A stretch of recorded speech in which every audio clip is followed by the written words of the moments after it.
My next guest is a mother of two who was thrown out of PE at school and couldn't run 5 kilometres until she was 30.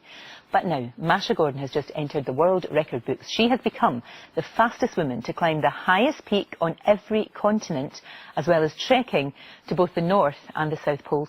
Masha began her challenge last October climbing Kilimanjaro. Then she flew to Antarctica to take on Mount Vinson. From there, she skied to the South Pole in 6 days, dragging a 60-pound sled and enduring temperatures of -40. Next was South America's highest peak and a mountain in Papua New Guinea. In March, she skied up Mount Elbrus in Russia. Then she flew to Norway and made her way to the North Pole. On May the 19th, she reached the top of Everest. Here I am in Everest Base Camp. You can see that infamous beautiful ice structure behind me. I'm going to give you a little tour of this amazing accommodation I've got. Look how huge it is. And just last month, she climbed Denali in the United States.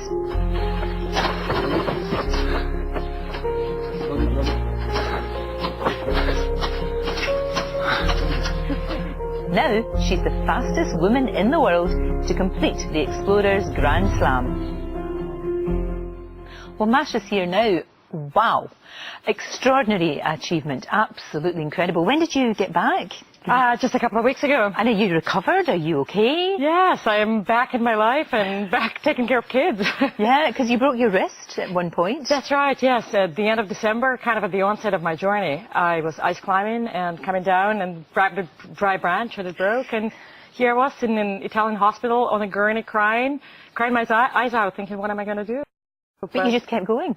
Yeah, because I remembered, next challenge was Aconcagua, and I remembered Wounded Warriors going up. I climbed that mountain before, and I thought, well, if those guys can do it, I can certainly do it. Why was it so important for you to do this challenge in particular? Well, I was never athletic. I got into, I know it sounds strange, but I got into climbing as an adventure. That's what I fell in love with in my 30s. And the very notion... 30s, in my 30s, yeah. The notion that I can take on an endurance challenge, if I can put my mind to that, if I can tap in my mental endurance, was amazing, and I thought that would be inspirational for girls. No, very much so, which is absolutely fantastic. That's the thing, you do inspire other people, and especially young girls, because do you think, you're fit, obviously you have to be fit in order to do this, but it's what's going on in your head? Sure, and I've become fit, right? And the very fact that the girls in this country, 40% of them think that they cannot take on risk, the recent study shows, that's to me a tragedy, and a tragedy that we can address through tapping through the outdoors adventures. No, absolutely. And people never ask men the question of, how did you feel about leaving your children behind? But, I think it doesn't matter whether you're a mother or a father, it's tough. It's going to be tough leaving them behind, isn't it? But they did a lovely thing. They drew on all of your equipment, didn't they? They drew on your boots. That's right. And what I'm most proud of that my daughter wrote, and I found that sort of on climbing Denali, I love you, Mommy, because you're strong. And I thought, you know what, I have achieved something in my parenting. We want our girls to see brave as beautiful. And I thought, if my daughter, unprompted, found that adjective to describe me, isn't that amazing? She says you're strong. And the kids as well. Kids follow by example. And if they see you doing all these amazing things, they'll just think that's quite normal, really. That's what mums do. Well, I'm very fortunate. My kids are 6 and 8, and they're still in that age where you can capture the imagination through adventure. Yes. And in a way, they came on this virtual journey with me, and they're now experts on polar climbs and Everest base camp rescue, et cetera, And if you can capture them through this and take them then on the outdoor outings, they are going to be fit for life. But to do something like Everest, for goodness sake, trekking to the South Pole, was there any time you thought to yourself, I'm not sure I can do this, and if so, what kept you going?